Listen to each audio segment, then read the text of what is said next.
وقت غروب الشمس واقف عالبحر بعيد، عمال بحكيله واشكيله واشرح واعيد.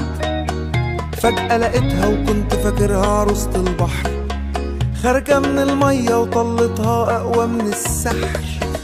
لما شفتها قلبي دق 3 دقات، والطبلة دخلت لعبت جوا دماغي حاجات. لما الرق دخل قلبي رق وحنيت، طب هعمل ايه؟ رحت انا غنيت.